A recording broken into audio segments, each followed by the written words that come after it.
Sa mga maiinit na balita ngayong tanghali.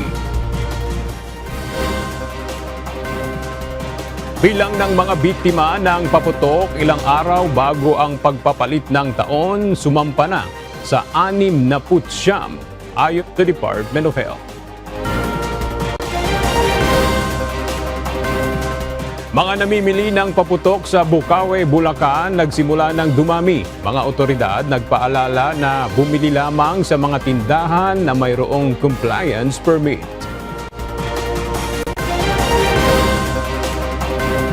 Tatlong suspect na nagbebenta ng iligal na paputok online arestado ng PNP Anti-Cybercrime Group.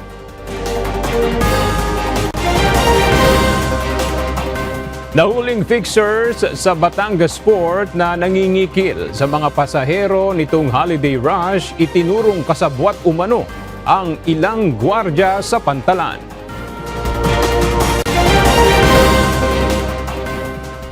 At pagkabagot at tamang diet, problema sa mga evacuation center sa Canlaon.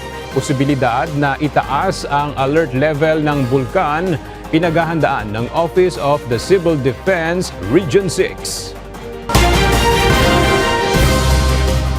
Magandang tanghali mga kasangbahay. Ngayon po ay araw ng Huwebes, December 26, 2024. Tayo po ay sabayang napapakinggan sa Radyo La Verdad 1350, ang UNTV Radio. At una sa mga balita ngayong tanghali. Ilang araw bago ang mismong pagpapalit ng taon, mayroon ng 4 na pasyente na biktima ng paputok ang dinala sa East Avenue Medical Center. Pinakabata sa mga biktima ay 9 na taong gulang na aksidente lamang umanong tinamaan ng paputok. Samantala, sumampa na rin sa 69 ang bilang ng firecracker-related injuries na naitala ng Department of Health ngayong taon. Mula sa East Avenue Medical Center, makibalita tayo kay JP Nunez live.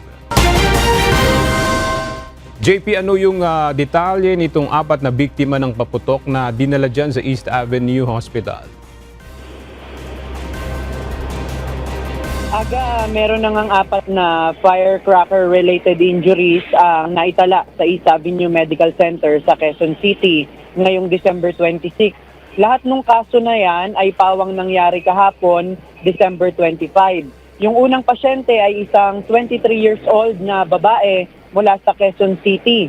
Yung pangalawa naman ay yung pinakabata na 9 na taong gulang na lalaki mula rin sa Quezon City. Hindi mismo siya yung nagpaputok, kundi napulot lang yung paputok at naging dahilan ng mga sugat sa daliri at kamay. Yung pangatlo namang pasyente ay isang 13 anyos na lalaki rin na nagkaroon ng flash burn na mula rin sa Quezon City. Habang yung ika-4 na pasyente naman ay isa ring 13 anyos na lalaki mula naman sa Caloocan City na biktima ng boga. Nasunog yung kanyang kaliwang mata. Yung mga pasyente ay pawang discharge na at nagamot na yung kanilang mga natamong sugat at sunog dahil sa mga paputok. Merong mga picture at video yung EAMC pero hindi ibinigay sa atin dahil walang consent yung mga pasyente. Samantala, sa datos ng Department of Health, mula December 22 hanggang December 26 ng alas 6 ng umaga, meron ng 69 na total cases ng firecracker-related injuries. Majority sa mga ito ay 19 years old pababa, 65 ang mga lalaki, habang 4 naman ang mga babae. Paalala ng health authorities ng Department of Health sa ating mga kababayan na nagsasagawa ng mga selebrasyon na iwasan na yung paggamit ng mga paputok upang hindi maging biktima nito. Sa ngayon, yan muna ang ating latest live. Balik sa'yo, Aga. Maraming salamat, JP Nunez. Arestado ng mga operatiba ng PNP Anti-Cybercrime Group ang 3 individual na umano'y sangkot sa pagbebenta online ng mga ipinagbabawal na paputok. Ayon sa pulisya, 2 sa mga suspect ay naaresto sa isinagawang entrapment operation sa Santa Cruz, Maynila noong December 24. Nakumpiska sa mga ito ang 10 cubes ng King Kong firecrackers, 4 na cubes ng tuna firecrackers at 4 na piraso ng kabase na nagkakahalaga ng nasa 6,900 pesos. Arestado rin sa isa pang hiwalay na entrapment operation sa San Rafael, Tarlac City ang isa pang suspect na nagbebenta online ng illegal na paputok na nagkakahalaga ng 5,500 pesos. Ang mga ito ay nahaharap sa reklamong paglabag sa Republic Act 7183 o ang batas na nagre-regulate sa produksyon, distribusyon at paggamit ng mga paputok o pyrotechnic devices. Gayon din ang Cybercrime Prevention Act of 2012. Ilang araw bago ang pagpapalit ng taon, dagsana ang mga namimili ng paputok sa Bukawe, Bulacan. Muli namang nagpaalala ang pamunuan ng Philippine Pyrotechnics Manufacturers and Dealers Association Incorporated na huwag bumili sa mga tindahan na walang compliance permit. Mula sa Bukawe, Bulacan, makibalita tayo kay Nestor Torres live. Nestor, kamusta yung sitwasyon ngayon dyan sa Bukawe?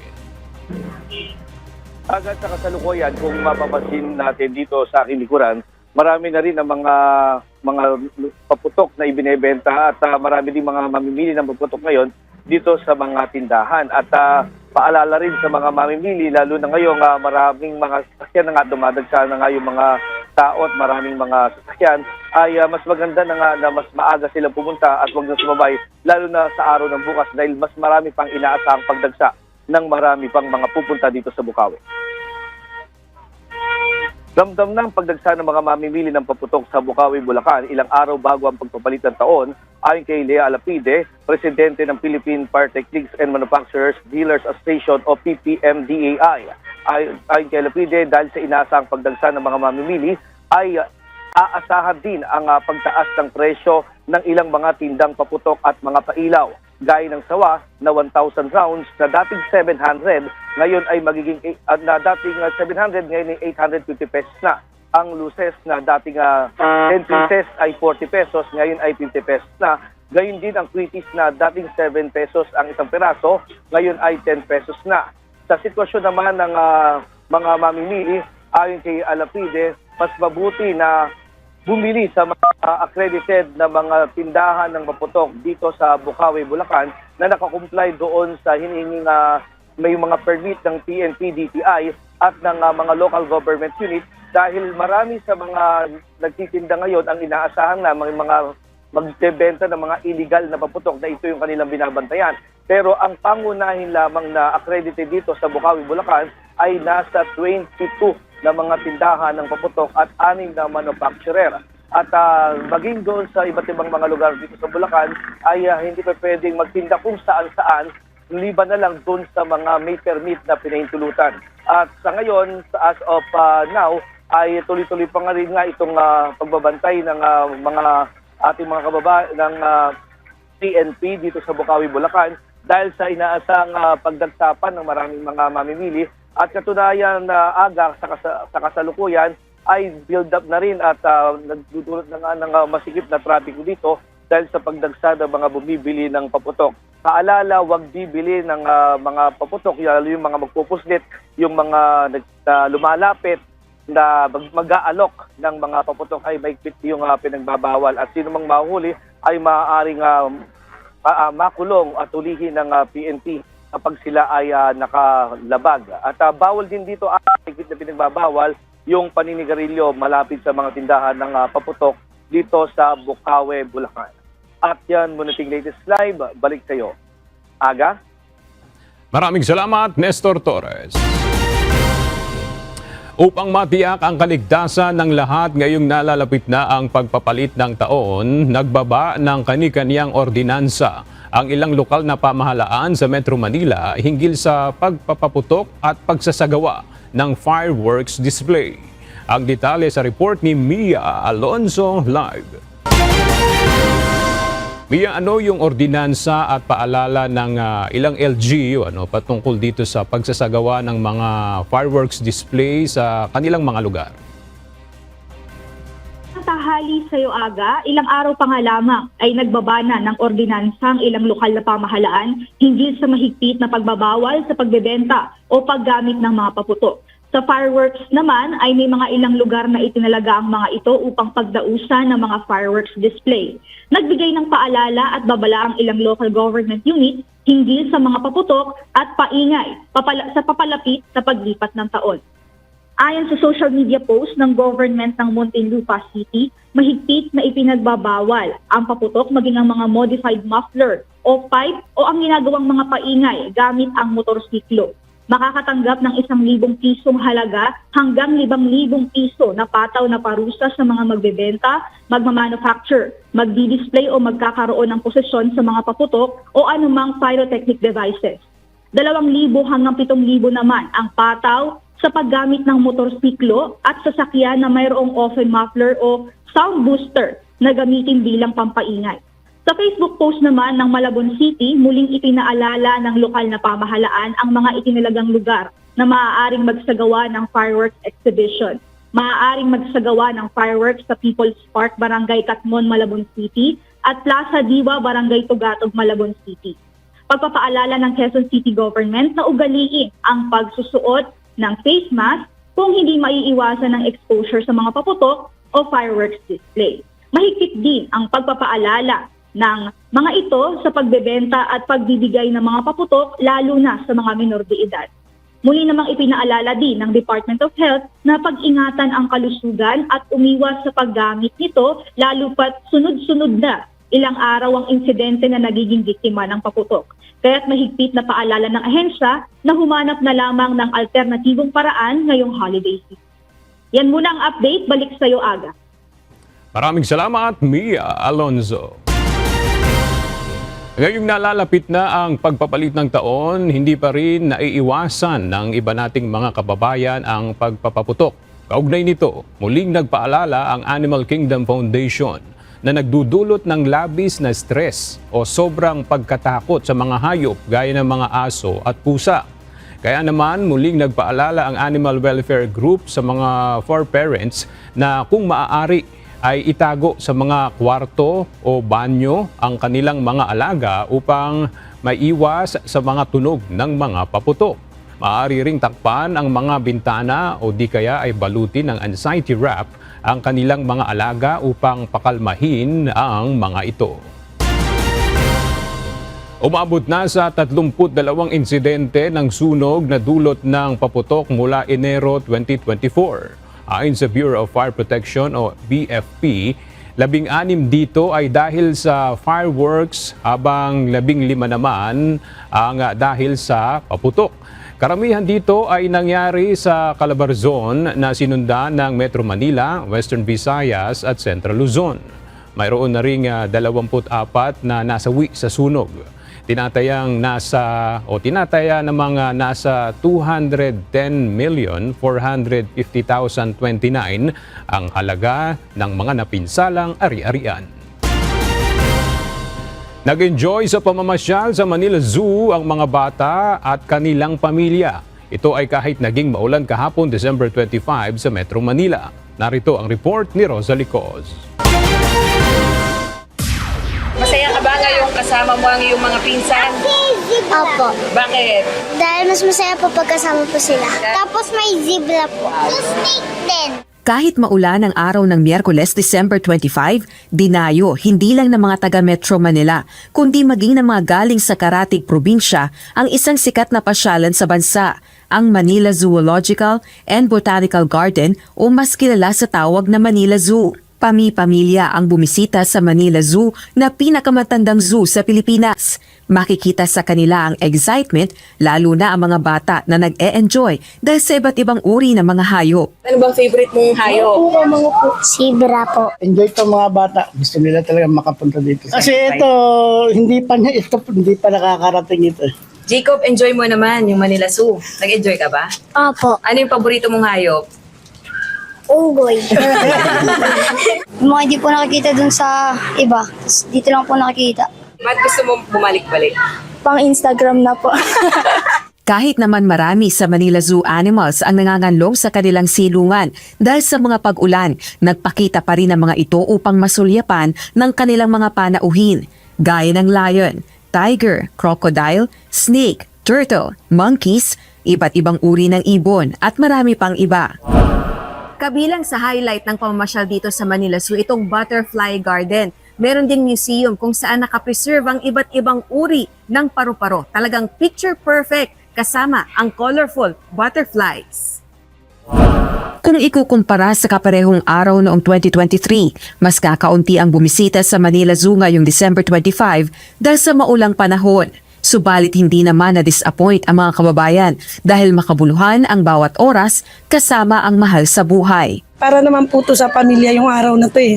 Kaya sabi ko talagang nataon lang siguro na umuulan. Kahit na maulan, masaya pa rin kasi kasama yung mga pamilya ko. So far, kamusta naman po yung pamamasyal nyo kahit maulan? Hassle. Pero enjoy naman po yung mga bata kahit po maulan. Dito mas may enjoy ng mga bata dahil makakita sila ng iba't ibang klaseng animals. Yun din yung gusto nilang makita rin talaga. 100 to 150 pesos ang entrance fee sa Manila Zoo para sa mga tagalungsod ng Maynila. Kailangan lang magpresenta ng valid ID na may Manila address para mai-avail ang discount. Samantalang 200 to 300 pesos naman para sa non-Manila residents. Pwedeng bumili ng ticket online o kaya naman ay walk-in. Magtungo lang sa kanilang website na manilazoo.ph at i-click ang Get Ticket button. Bukas ito mula alas 9 ng umaga hanggang alas 6 ng gabi. Taong 1959 binuksan ang Manila Zoo sa publiko. 2019 ang pansamantala itong isara at isinailalim sa redevelopment. 2022 naman ang muli itong buksan. Rosa Licoz, UNTV News and Rescue. Diyos ang aming sandigan, serbisyo publiko ang aming pinahahalagahan. Isa sa mga top destination sa mismong araw ng holiday ang Rizal Park. Kaya naman dinarayo ito ng maraming mga tao upang mag-enjoy. Mapa-rain or shine man ay tuloy pa rin ang dagsa ng mga namamasyal sa lugar. Ang detalye sa report ni Ivan Alvarez. Good vibes, scenic views at iba't ibang light attractions. Yan ang sasalubong sa'yo pagpasok ng Rizal Park. Kaya naman kahit maghapong umuulan kahapon ay hindi nagpatinag ang mga namamasyal para bumisita sa lugar. Nandito na kasi lahat. Nakahilera ang stalls ng pagkain para sa mga gustong magmerienda o picnic. Maraming mga aesthetic background na bagay i-post sa social media. Iba't ibang mga laro ang pambata na pupwedeng bilhin upang may pagkaabalahan ang mga chikiting. At syempre, hindi mawawala ang music na sinasabayan ng sumasayaw na fountain dito sa Rizal Park na lalong nagpapasigla sa lugar. Kahapon sa mismong araw ng holiday ay iba't ibang mga grupo ng mga turista ang bumisita dito. May bata at matatanda, mga magkakapamilya, magkasintahan, magkakaibigan, magkaklase at iba pa. Ayon sa nanay na si Mikay, nagpunta siya sa Rizal Park upang makabonding ang anak ngayong holiday. Pumunta ako dito para sa baby ko po kasi ilang days na lang din, uuwi na din na siya ng province. Kaya sinusulit namin ng araw. Ayon naman sa iba ay sinadya talaga nila na pumunta dito lalo na upang saksihan ang dancing fountain na sigat sa lugar. Para makita yung ganda ng luneta ngayon. Yan yung pailaw ng fountain. Dahil sa masungit na panahon ay mas maluwag ang parke ngayong 2024 kaysa noong mga nakaraang taon. Ngunit patuloy ang pagpapaalala ng mga otoridad sa Rizal Park na huwag kalilimutang maging alisto sa kabila ng pagliliwaliw dahil mayroon pa ring masasamang loob sa paligid na maaaring pagsamantalahan ang panahon ng holidays. Samantala, rain or shine, hindi mapipigilan ang mga Pilipino na gumala at magbonding kasama ang mga mahal sa buhay, lalo na at sinusulit ang mga panahon bago bumalik sa kani-kaniyang mga trabaho sa mga susunod na araw. Ivan Alvarez, UNTV News and Rescue. Diyos ang aming sandigan, serbisyo publiko ang aming pinahahalagahan. Nakapiling ni Mary Jane Veloso ang kanyang pamilya at mga kaanak sa Correctional Institution for Women o CIW sa Mandaluyong City kahapon. Ayon sa mga magulang nito, ang hinihingi ni Mary Jane ay huwag tumigil sa panawagan sa Pangulo na mabigyan siya ng executive clemency. Narito ang report ni Dante Amento. Ginugol ng mga magulang, mga anak at kaanak ni Mary Jane Veloso ang buong maghapon sa Correctional Institution for Women o CIW kahapon. Ito ang pangalawang pagkakataon na nakasama nila si Mary Jane mula nang makauwi sa Pilipinas noong December 18. Ayon sa mga magulang ni Veloso, masaya sila dahil muli silang nagkaroon ng salo-salo kahit sa looban lang ng correctional facility na kasama ang anak. Nagkaroon din nila sila ng mahaba-habang kwentuhan. Nag-usap po kami ng anak ko na konting tiis na lang anak, sabi ko, at may awa ang Diyos, kako. Maghihimala ang Diyos, kako, makakauwi ka rin kaagad. Opo, nanay, ka. Naibigay na rin nila ang mga hiningi nitong pagkain, hygiene kits at iba pang kagamitan na kailangan niya habang nananatili sa correctional facility. Matapos ang mahabang oras ng kwentuhan at salo-salo, agad din umuwi ang pamilya Veloso pabalik ng Nueva Ecija. Ayon kay Nanay Celia, muli nilang dadalawin si Mary Jane sa Enero ng susunod na taon kung kailan magdiriwang ito ng kanyang kaarawan. Dagdag pa ng mga magulang ni Mary Jane, kabilang sa napag-usapan nila ay ang executive clemency na hinahangad niyang maibibigay sa kanya. Ang pakiusap anya nito sa kanyang mga magulang, kaanak at iba pang sumusuporta sa kanya na huwag itigil ang panawagan kay Pangulong Ferdinand Marcos Jr. na ibigay na ang clemency. Sinabi ng aking anak, tatay, ka, humingi kayo ng clemency sa ating Pangulo para makauwi na ako, para sama-sama na tayo. Patuloy na umaasa ang pamilya Veloso na didinggin ng Pangulo ang kanilang hiling para sa paglaya ni Mary Jane. Dante Amento, UNTV, News and Rescue. Diyos ang aming sandigan, serbisyo publiko, ang aming pinahahalagahan. Dalawang fixers ang naaresto ng mga otoridad sa Batangas Port noong kasagsagan ng dagsa ng mga pasaherong bibiyahe para sa holiday season. Sa isinagawang investigasyon, itinuro ng dalawang suspect na mga gwardya umano sa naturang pantalan ang kanilang kasabwat. Itinanggi naman ng Philippine Ports Authority na empleyado nila ang mga nasabing gwardya. Ang detalye alamin natin kay Ryan Lacanlale live. Ryan, papaano ba ang ginagawang modus ng mga nahuling suspect?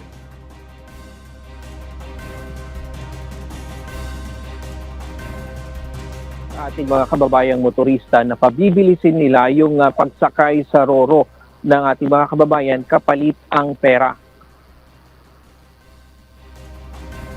Pinag-iingat ng mga otoridad ang ating mga kababayan na dumadaan sa Batangas Port pauwi sa kani-kanilang mga probinsya. Ito ay pagkatapos mahuli ang dalawang fixer na akto o sa akto ng pambibiktima sa kasagsagan ng dagsa ng mga tao sa pantalan ngayong holiday season. Sa aligasyon na mayroong kontak sa mga gwardya ng pantalan ang mga suspect para papasukin ang mga motorista na bayad na sa fixer, mariing itinanggi ng Philippine Ports Authority na empleyado ng PPA ang mga gwardya sa labas ng pantalan.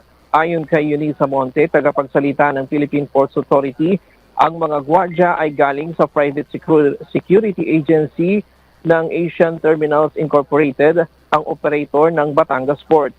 Aniya, patuloy pa ang isinasagawang investigasyon ng mga otoridad tungkol dito. Ang Batangas Port aga ang isa sa pinaka-dinadagsang pantalan sa bansa, lalo na kapag ganitong holiday. Nitong nakaraang araw, umabot pa sa 24 oras at higit pa ang mga pasahero at mga sasakyan para makasakay lamang ng barko. Inaasahang ang dagsa ng pasahero sa pantalan hanggang matapos ang pagpapalit ng taon. Mahaharap naman sa kasong paglabag sa Article 318 ng Revised Penal Code ang dalawang suspect na nahuli. Yan muna ang latest mula dito sa Quezon City. Balik sa iyo, Aga. Maraming salamat, Ryan Lacanlale. Tiniyak ng Department of Tourism ang pagpopromote ng turismo sa Pilipinas upang mas maging sustainable pa hanggang sa mga susunod na taon. Ayon kay Tourism Secretary Cristina Frasco, patuloy na magtatrabaho ang DOT para makalikha ng mas maraming job opportunities at mapag-ibayo pa ang travel experience ng mga turista. Inikayat rin ito ang publiko na panatilihing buhay ang espiritu ng bayanihan na isa sa mga kahangahangang tradisyon ng mga Pilipino. Lubos pang sinusuri ni Pangulong Ferdinand Marcos Jr. ang proposed 2025 General Appropriations Bill upang matiyak na ito ay umaayon sa konstitusyon. Sinabi ni Executive Secretary Lucas Bersamin na maingat na pinag-aaralan ang iba't ibang items na nakapaloob sa proposed budget. Nais rin niya ng Pangulo na makatiyak na mapaglalaanan ng sapat na pondo ang mga ahensya at programa ng pamahalaan. Voluntaryong tatayo bilang abogado ni Vice President Sara Duterte sa mga kinakaharap niyang impeachment complaints ang ama niyang si former President Rodrigo Duterte. Ayon sa Vice Presidente, naghahanda na ang dating Pangulo ng mga dokumento para sa IBP upang maging collaborating counsel.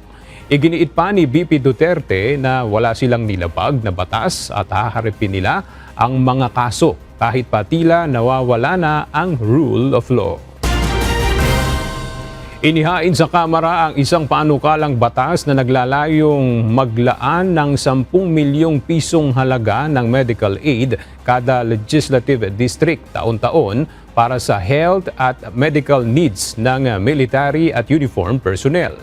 Layon itong matiyak ng House Bill No. 11216 na may pondo para sa medical assistance ng military at uniform personnel sector. Ang detalye alamin natin kay Rosalie Coz live. Rosalie, sino ang mga partikular sa uniform personnel sector na isinusulong na maging benepisyaryo nitong panukalang batas na yan? Aga, inihain ni Zamboanga 1st District Representative Kaimer Adan Olaso ang House Bill No. 11216 na layong tugunan ng health at medical needs ng military at uniform personnel na naglalaan ng kanilang buhay sa pagsisilbi at pangangalaga sa bansa. Partikular na mga nagbabantay sa seguridad, tumutugon sa mga kalamidad at nangangalaga sa kaligtasan ng publiko. Sa ilalim ng panukalang batas, paglalaanan ng 10 milyong pisong halagang pondo ang bawat legislative district taon-taon sa ilalim ng medical assistance to indigent and financially incapacitated patients o MAIFIP program. Ito ay upang makapagbigay ng suporta sa active at retired military at uniform personnel at kanilang independents na walang kakayahang pinansal. Isasama ang pondo sa General Appropriations Act sa ilalim ng taunang pondo ng Department of Health o DOH. Samantala, sa ilalim din ng proposed measure, atasan ng DOH sa pakipag-ugnayan sa Department of National Defense, Philippine National Police at iba pang mahalagang ahensya para makabuo naman ng mga panuntunan sa pamahagi at paggamit ng naturang pondo oras na maisabatas ang panukalang batas. Balik sa iyo, Aga. Maraming salamat, Rosalie Coz. Muling binaha ang mga bayan ng Nawan at Baco sa Oriental Mindoro dahil sa masungit na panahon. Gayunman sinabi ng mga otoridad, walang inilikas ng mga residente sa kabila ng pagtaas ng tubig. Habang nagdulot naman ng pagguho ng lupa sa ilang kalsada ng Puerto Galera. Narito ang report ni Alan Manansala. Muling binaha ang bayan ng Baco sa Oriental Mindoro matapos itong haranas muli ng walang tigil na pag-ulan. Ayon kay Manilyn Guevara, ang Local Disaster Risk Reduction and Management Officer o LDRRMO3 ng Oriental Mindoro PDRRMO, humupa na sana ang tubig baha sa ilang bayan ng lalawigan. Pero muli itong nakaranas ng pag-ulan kaya binaha ulit sa dalawang bayan. Po yung mga nag-subside na po nila na mga baha po, mahapol sa kanila. Yes po, meron din sir sa Nauham. Sir, kasi magdamag po tuloy-tuloy po yung pag-ulan. Makikita mismo sa kuhang video ng Oriental Mindoro PDRRMO ang taas ng tubig habang lumulusong ang isang truck mula sa kanilang unahang sasakyan. Habang lumubog din sa tubig baha ang mga tahanang matatagpuan sa Barangay Alag patungo Santa Rosa 1 sa bayan ng Baco. Ganito rin ang sitwasyon sa National Road ng Pinagsabangan 2, Nauhan. Gayunman, sinabi ni Guevara na walang napaulat na evacuee sa insidente. Upon monitoring po, yung mga affected naman sir, according po sa mga MDRRMOs, wala naman daw po mga evacuees ngayon. Na-monitor po namin yung mga ilog, yung mga kalsada po, lalo po sa mga malapit na bayan po dito, katulad po ng Baco po and Nauhan. Tsaka po yung mga major rivers po dito sa Calapan. Bukod sa pagbaha, may naiulat din na pagguho ng lupa sa Barangay Dulangan, Puerto Galera, sakop pa rin ng Oriental Mindoro. Agad na nagsagawa ng clearing operation ang mga otoridad para magamit muli at maging passable ang kalsada. Gayunman, tuloy-tuloy pa rin ang pagbabantay ng Oriental Mindoro PDRRMO, lalo na kung magpapatuloy ang pag-ulan sa kanilang lugar. Sa ngayon po, though passable po yung lahat po ng mga national highways natin. Kaya lang, kung magtutuloy-tuloy po yung pag-ulan, possible po na tumaas po ulit yung tubig. Alan Manansala, UNTV News and Rescue. Diyos ang aming sandigan, serbisyo publiko ang aming pinahahalagahan. Bunsod ng walang humpay na pag-ulan sa Bicol Region, may mga nangyaring pagbaha din sa buong rehiyon na lubhang nakaapekto sa maraming residente. Narito ang report ni Ryan Salatandol.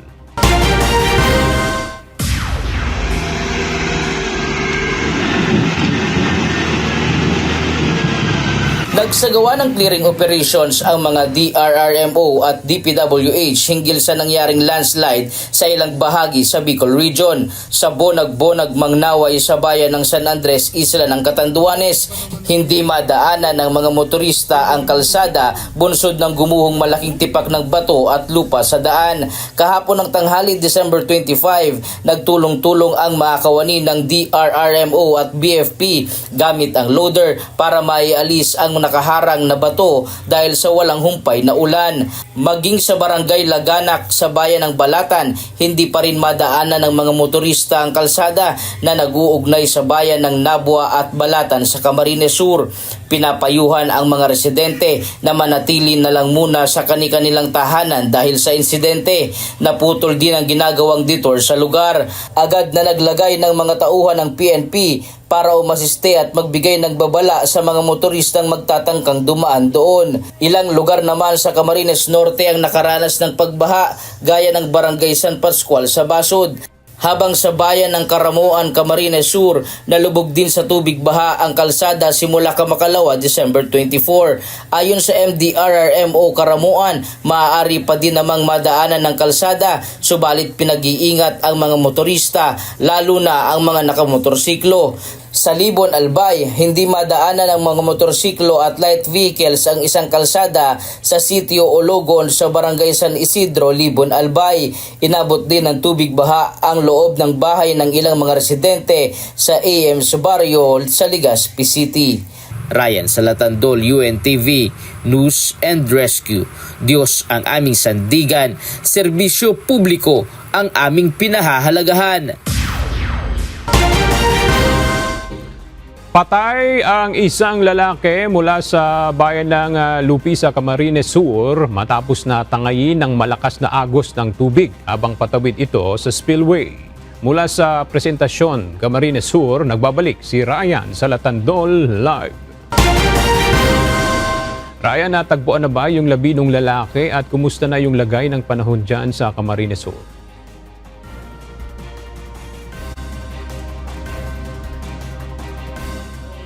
Araw patapos nung nakaraang mga araw ng sunod-sunod na pag-ulan ay ngayong araw ay sumikat na ang haring araw dito sa probinsya ng Camarines Sur. Hindi na naisalba pa ng mga kawani ng Municipal Disaster Risk Reduction and Management Office ng Bayan ng Lupi, Camarines Sur ang isang lalaki na tumatawid sana sa isang bahagi ng spillway sa Barangay San Vicente sa naturang bayan. Ito ay matapos ang malalakas na pag-ulan na naranasan sa probinsya nitong mga nakaraang araw. Sanhi nito ang pag-apaw ng spillway at malakas na daloy ng tubig sa lugar. Sa ulat na ibinahagi ng MDRRMO Lupi sa kanilang social media account, magkakasama ang isang pamilya na tumawid sa spillway na nakasakay sa kanilang kalabaw ng aksidenteng madulas at matangay ng tubig ang biktima. Agad namang nirespondihan ng MDRRMO Lupi Search and Rescue Team at BFP ang aksidente. Matapos ang 2 oras na paghahanap sa biktima ay nakuha ang katawan nito sa Barangay San Antonio sa probinsya ng Catanduanes at yan Camarines Norte. At yan muna ang latest live mula dito sa probinsya ng Camarines Sur. Balik sa iyo, Aga. Maraming salamat, Ryan Salatandol. Naghahanda na ang Office of Civil Defense sa posibleng pagtaas sa Alert Level 4 ng sitwasyon sa Bulkang Canlaon. Gayunman, sinabi ni OCD6 Director Raul Fernandez na wala silang na-monitor na volcanic activity nitong Miyerkules kumpara sa maliliit na pagsabog 2 araw na ang nakalipas. Sa ngayon, 3 senaryo ang binabantayan ng PHIVOLCS na posibleng mangyari sa mga susunod na araw. Isa dito ay ang pagdaloy ng lava na naipon sa mga nagdaang eruption o ang mas matindi pang pagsabog. Hindi rin inaalis ng PHIVOLCS ang posibilidad na tuluyan ng manahimik ang bulkan na siyang inaasahan naman lalo na ng mga evacuee. Sa ngayon ay hindi pa rin pinapayagang bumalik sa kani-kanilang tahanan ang mga nagsilikas. Tiniyak ng Office of Civil Defense Region 6 na may malinis na maiinom ang mga evacuee sa mga lugar na apektado ng pagputok ng Bulkang Canlaon. Ayon sa tagapagsalita ng OCD6 na si Tina Mayor, napaghandaan na nila ang supply ng malinis na tubig maging ang mga alternatibong mapagkukunan nito. Gayunman ayon sa opisyal, ilan sa problema ng mga evacuee sa ngayon ay ang nutrisyon at pagkabagot, lalo na't hindi pa sila maaaring makabalik sa kani-kanilang tahanan. Ayon sa OCD, nagtayo na ng mga kitchen ang mga LGU sa loob mismo ng evacuation center upang makapagluto ng gulay, isda at iba pang masusustansyang pagkain. Nagsasagawa na rin ang mga LGU ng mga programa sa evacuation center upang maaliw ang mga residente lalo na ngayong holiday season. We cannot deny the fact na yung iba ay uwi na, especially during the holiday season. Kaya may ginagawa po tayong mga interventions, especially with the local government units at DSWD, na mga psychosocial interventions at mga pwedeng activities na pwedeng pagkawilihan ng mga evacuees natin inside the evacuation center para hindi sila mag-bore at patuloy silang mag-cooperate sa atin.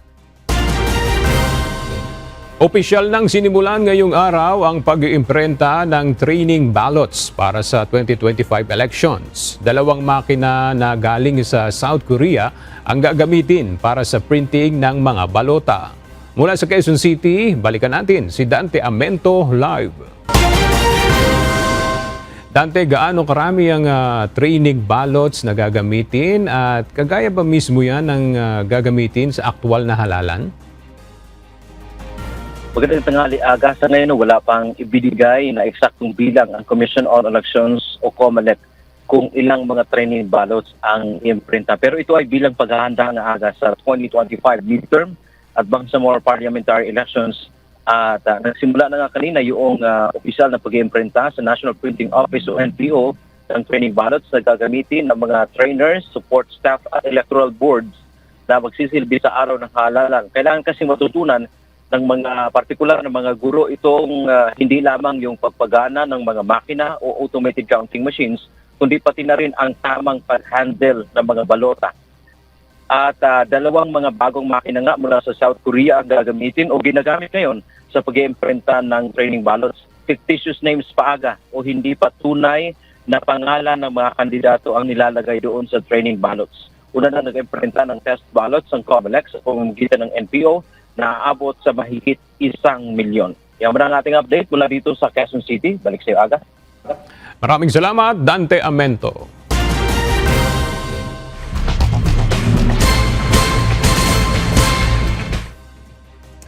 At sa iba pang balita, bumangga sa concrete barrier ang isang kotse sa Bacoor, Cavite. Agad namang nirespondihan ng UNTV News and Rescue Team ang pamilyang sakay nito. Narito ang report ni Lizelle Nael. Nadatnan pa ng UNTV News and Rescue ang ina at ang batang biktima na nasa loob ng kotse matapos sumalpok ang sinasakyan nito sa concrete barrier alas 11 pasado ng gabi noong December 24. Nangyari ang aksidente sa kahabaan ng Barangay Habay, Aguinaldo Highway, Bacoor, Cavite. Lula ng sasakyan ang isang pamilya na nanggaling sa kanilang kamag-anak sa Las Piñas at pauwi na sana sa kanilang bahay sa Malate, Manila. Kinilala ang driver na si Sandolph Justin Ungsod, 40 anyos, na nagtamo ng gasgas sa kaliwang siko at ang anak nitong lalaki na si Zion Ungsod, 5 taong gulang na nagkaroon ng gasgas sa kanang pisngi na agad namang nilapatan ng paunang lunas ng grupo.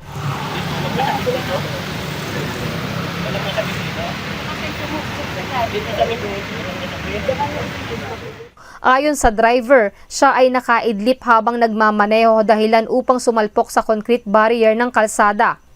Matapos lapatan ng paunang lunas ang batang biktima, dinala ito sa City of Imus Doctors Hospital upang mabigyan ng atensyong medikal.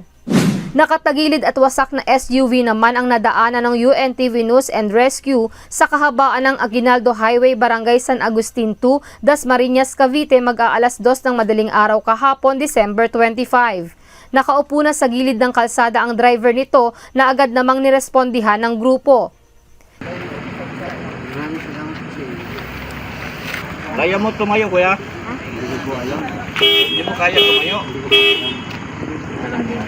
Kinilala ang biktima na si Jade Piano, 47 anyos, nakatira sa Fairway View, Barangay Salawag, Dasmariñas, Cavite.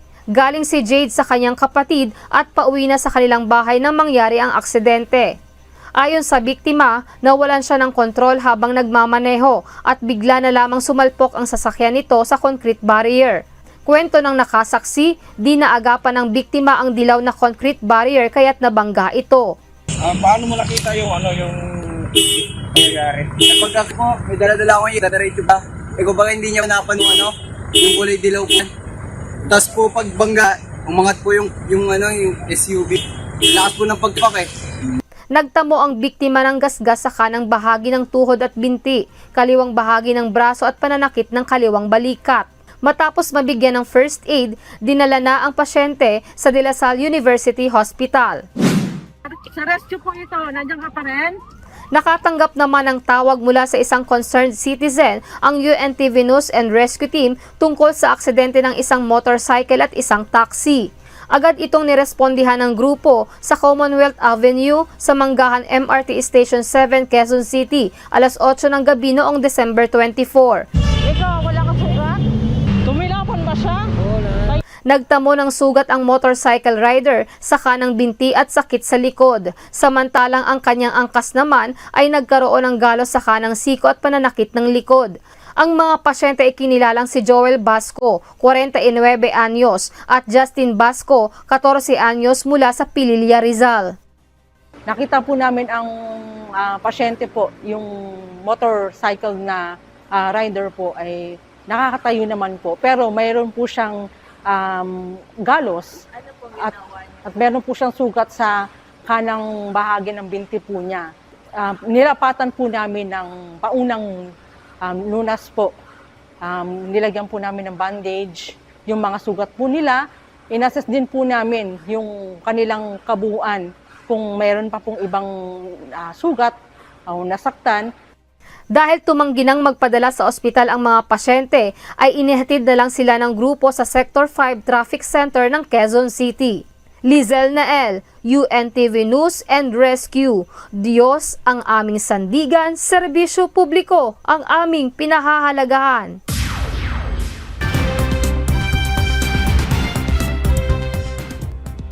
Nagbabala ang US Food and Drug Administration o FDA sa salmonella contamination ng Handsome Brook Farms Signature Organic Eggs na naipamahagi sa 5 estado sa US noong November 22. Itinaas ang recall sa Class 1, ang pinakamataas na antas ng babala na nangangahulugang may mataas na panganib sa kalusugan. Ang mga ito o ang mga itlog na ito na ibinenta sa 25 Costco stores sa Alabama, Georgia, North Carolina, South Carolina at Tennessee ay kabilang sa 10,800 retail units ng pasture-raised 24 counts eggs ng Kirkland Signature brand. Pinayuhan ng FDA ang mga mamimili ng mga apektadong produkto na ibalik ang mga ito sa Costco upang makakuha ng buong refund. Nagkaaberya ang Japan Airlines dahil sa cyber attack ngayong araw. na nagdulot ng pagkaantala sa ilang domestic at international flights. Nagsimula ang insidente alas 7:24 ng umaga at nakaapekto sa internal at external system ng airline.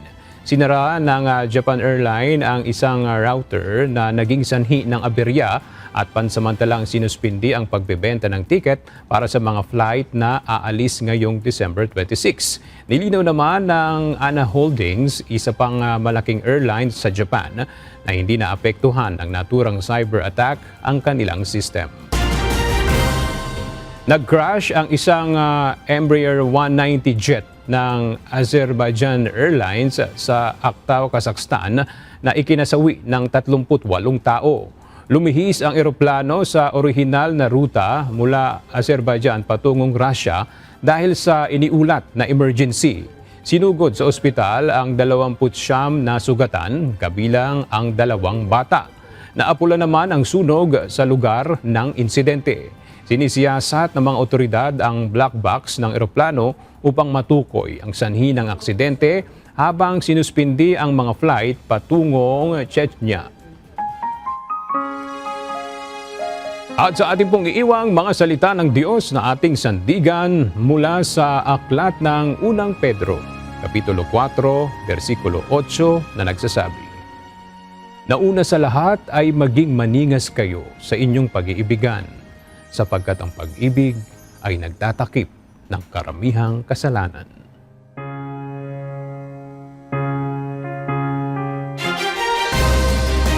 At yan ang mga balitang aming tinutukan at inaksyonan dahil sa aming pagbabalita, una, ang pagkalinga sa kapwa. UNTV C-News, may balita saan mang panig ng daigdig. At dito sa UNTV, Diyos ang aming sandigan, serbisyo publiko ang aming pinahahalagahan. Magandang tanghali.